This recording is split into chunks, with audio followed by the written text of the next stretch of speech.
Ассаляму алейкум! Добрый вечер, дорогие друзья! Вы на канале «Вкусная еда с Хадиджей». Я намереваюсь приготовить очень вкусный зефир, и для этого мне нужно яблочное пюре. И сегодня мы приготовим с вами яблочное пюре, ароматное и вкусное.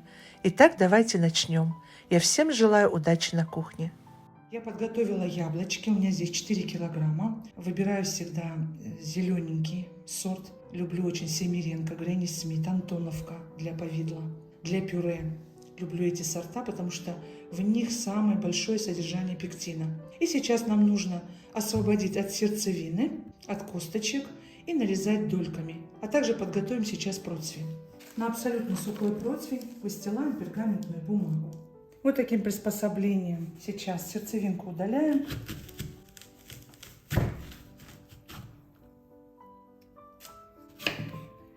И нарезаем пополам. Даже если где-то остаются немножко семена, ничего страшного.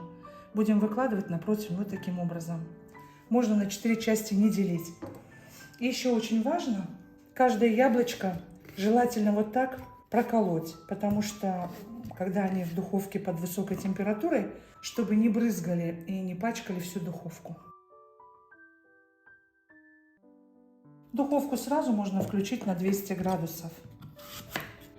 Можно, конечно, выкладывать и на 4 дольки, делить и друг на друга с нахлестом.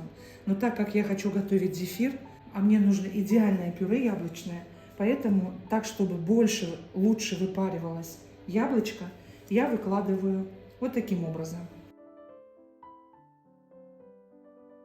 Один противень готов.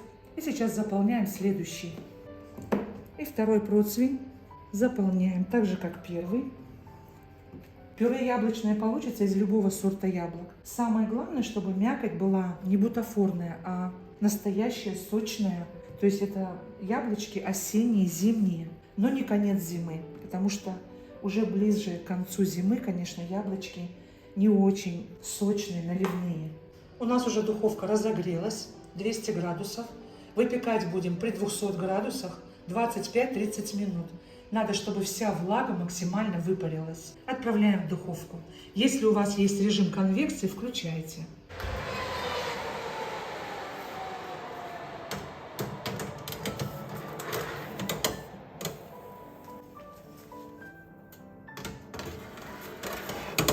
Между противнями оставляем расстояние, чтобы хорошо циркулировал воздух и как можно лучше выпаривалась влага.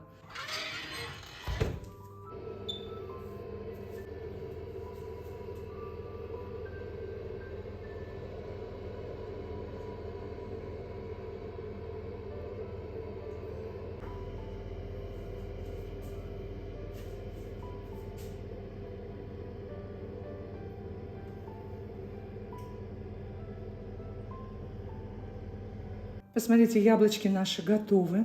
Великолепно они пропеклись. Прошло ровно 30 минут. И сейчас дадим вот так в закрытой духовке еще 20 минут полежать.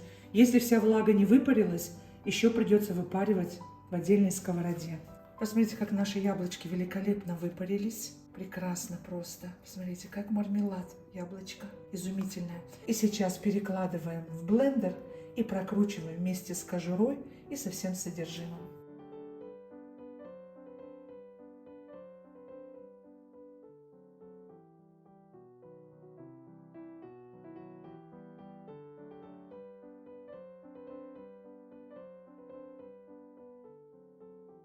Переливаем готовое пюре в отдельную миску. Еще будем перетирать через сито. Очень много частичек. Вторую партию тоже пропустили. Вы даже не представляете, насколько это вкусное пюре. Даже без добавления сахара. Оно нежное, кисло-сладкое. Для пирогов изумительно. Вот еще немножко уварить вот эту массу. И просто изумительно. А для зефира, конечно, без вот этих вот темных частиц. Нужно обязательно перетирать еще через сито. Посмотрите, и невооруженным глазом видно, сколько частичек. Обратите внимание. В пирогах, в булочках, конечно же, это не будет видно. Но если мы готовим зефир, то, конечно же, красивой формы зефира у нас не получится. А так вы посмотрите, какая красота. Без уваривания уже у нас очень красивое пюре и очень, я считаю, такое концентрированное, густое. Сейчас перетираем все. Вот посмотрите, я вам показываю два сита. Сиреневое сито чуть больше, сеточка, видите, она чуть крупнее. А это сито, ну, прям самое мелкое. Вот берите для перетирания, для яблочного пюре, для зефира именно, самую мелкую сетку. Все очень быстро и легко получается. Перетираем.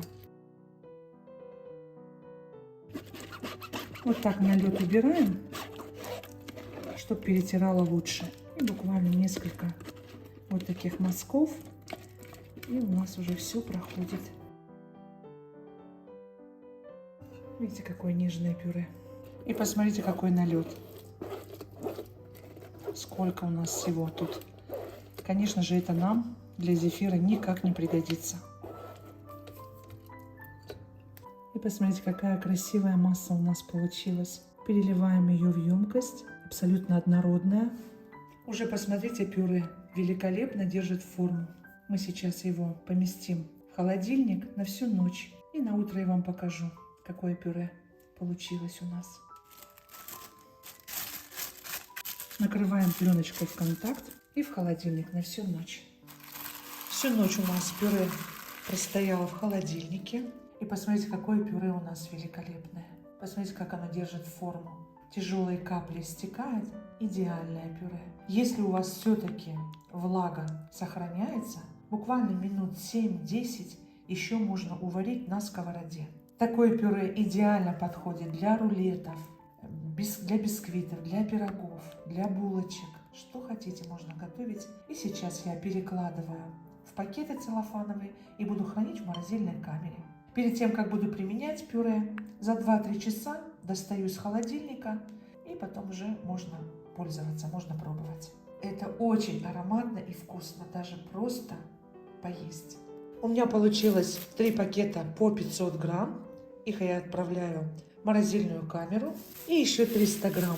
А также можно пюре хранить в маленьких контейнерах. И к чаю с таким пюре без сахара, натуральным, просто потрясающе. Из такого пюре мы будем готовить очень много зефира. Это уже в следующем видео. Итак, дорогие друзья, если вам понравилось мое видео, ставьте лайк, поддержите наш канал лайком, делитесь моим видео со своими друзьями и близкими.